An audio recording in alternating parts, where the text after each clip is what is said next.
ধুর আর্জেন্টিনা হাইরা গেছে, যা আর্জেন্টিনা বাদ, আমি তো ব্রাজিল। ধুর ব্রাজিল হাইরে গেছে, ব্রাজিল বাদ, আমি তো আর্জেন্টিনা। ভাই কিছুদিন ধরে টিকটকের মধ্যে দেখতেছি ভাই, কিছু পোলাপান ভিউ কামানোর জন্য এইভাবে ভিডিও করতেছে ভাই। একবার আর্জেন্টিনা, একবার ব্রাজিল। ব্রাজিল হাইরা গেলে ব্রাজিল নামে দুর্নাম করে, জিতা গেলে ব্রাজিল নিয়ে ভিডিও করে। একবার মেসির পক্ষে বলে, একবার বিপক্ষে বলে। ভাই আগে তো দেখতাম টিকটকে ঢোকা যেত না, কাবুল বোলাগার কাহিনী সিনেমা শুরু করতো। সিনেমা দেখা লাগে না, টিকটকে গেলে মোটামুটি সিনেমা পাওয়া যায়। আমরা টিকটক করি ভাই, আমাদের যে অনেক মানুষ ঘৃণা করে তার মূল কারণ এটা, শুধু ভুলভাল মিথ্যা কথা সব ওই জায়গা পাওয়া যায়। দেখেন একটু লক্ষ্য করেন, আমি কারো নাম ধরে বলবো না, উদ্দেশ্য করে বলবো না, কিন্তু যারা করে তাদের নিশ্চিন্তায় ধুয়া দিব। ভিডিওটা শুরু থেকে শেষ পর্যন্ত দেখবেন, ফেসবুক থেকে দেখলে ফলো করবেন, আর যদি ইউটিউব থেকে দেখেন সাবস্ক্রাইব করে দিবেন। আমার চ্যানেলে নতুন হলে সাবস্ক্রাইব করে বেল বাটনটা অন করে দিবেন। তো চলুন ভিডিওটা শুরু থেকে শেষ পর্যন্ত দেখবেন, ভিডিওর মূল টপিকে যাই চলুন। ভাই এমনিতেই 3-4 দিন অফলাইন ছিলাম, মন মেজাজ তেমন একটা ভালো নাই। তারপরে যখন টিকটকে ঢুকি ভাই, এই পোলাপানের কাহিনী দেখলে একদম মেজাজটা একদম ফুল খারাপ হয়ে যায় ভাই, কিভাবে বুঝাবো।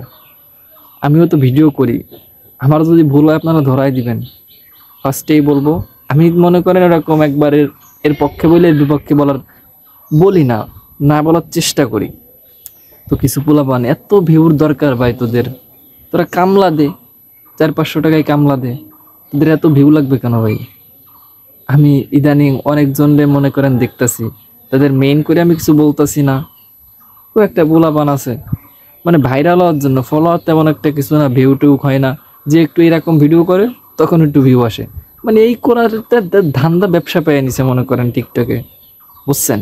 তো আমি তাদের উদ্দেশ্যে একটা কথা বলবো, ভাই তোরা এইসব ভিডিও ছাড়, তোরা অন্তত না হলে ঘু খা, তোদের যে লজ্জা থাকে ভাই এই ধরনের ভিডিও বন্ধ কর। আমি ওমরান ফায়ারকে দেখছি, তারা অন্যায়ের বিরুদ্ধে সবসময় রুখে দাঁড়ায়, এরকম আপনার মনে করেন এরকম যে যা বলে তাকে এরকম ধুয়ে দেয়। আমিও ভাবছি ওমরের মতো ধুইয়া দিব। তো তোরা যদি এরপর ভিডিও করিস ভাই, তোর লজ্জা থাকলে আর এরকম একবার আর্জেন্টিনা একবার ব্রাজিল নিয়ে ভিডিও করিস না ভাই, প্লিজ তোরা অফ কর। আমি একটা কথা বুঝি না ভাই, এদের সাপোর্ট করে কারা? যারা সাপোর্ট করে আমার তো মনে হয় তাদেরও মনে হয় একটু মাথায় সমস্যা আছে, পিএইচডি করা তাদের। আর একটা সমস্যা আছে ভাই, এরকম ভিডিও করলে দেখি এদের ভিউও ভালো হয়। কারণ একটা দোষ আছে, সোশ্যাল মিডিয়ার একটা দোষ কি, ভালো জিনিস কখনো ভাইরাল করে না। এরা ভুল ভাল ফালতু যত নিউজ আছে এইগুলো একটু ভাইরাল বেশি করে। আর এইসব পোলাপান ওই ওই ওই দেখে দেখে এরকম ভুলভাল বলা শুরু করে। ভাই তোরা কি করবি? তো যাই হোক ভাই, অনেক কিছুই বললাম, ভুল হলে ক্ষমার দৃষ্টিতে দেখবেন, আর যদি কারোর গায়ে লেগে যায় প্লিজ ক্ষমার দৃষ্টিতে দেখবেন। আর আপনারা একটু ভালো মতো ভিডিও করবেন, শেষ কথাই ভালো রকম ভিডিও করবেন, যে কোনো একজনের পক্ষ নিয়ে বললেন, একবার এই বলে আর একবার ওর বিপক্ষে বললেন না ভাই। তো সবাই ভালো থাকবেন, সুস্থ থাকবেন। পরবর্তী ভিডিও আমি কোন কোয়ালিটির করব আপনারা একটু জানাবেন। কাউকে যদি ধুয়ে দেওয়ার দরকার হয় ইনশাল্লাহ দিয়ে দেব, নো টেনশনেই দিয়ে দেব, কোনো চিন্তা নাই।